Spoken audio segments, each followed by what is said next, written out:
গাজায় ত্রাণ অবরোধ তুলে নিতে ইসরায়েলকে 4 দিনের আলটিমেটাম দিয়েছে ইয়েমেনের হুথিরা। নয়তো তারা আবার নৌপথে ইসরায়েলিদের লক্ষ্য করে হামলার হুমকি দিয়েছে।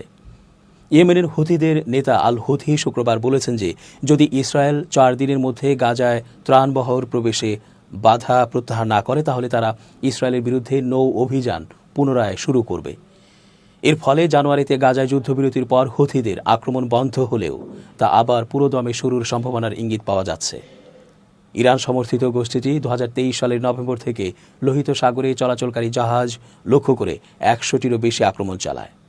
তারা বলেছে গাজায় হামাসের সাথে ইসরায়েলের যুদ্ধে ফিলিস্তিনিদের সাথে সংহতি প্রকাশ করে ওইসব হামলা চালানো হয়েছে।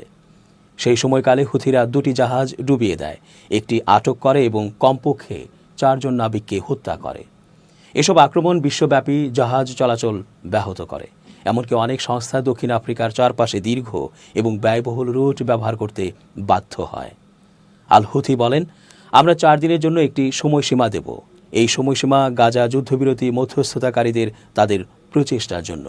যদি 4 দিন পরেও ইসরায়েলি শত্রু গাজায় মানবিক সাহায্য পৌঁছাতে বাধা দেয় এবং ক্রসিং সম্পূর্ণরূপে বন্ধ করে দেয়, তাহলে আমরা ইসরায়েলি শত্রুর বিরুদ্ধে আমাদের নৌ অভিযান পুনরায় শুরু করব।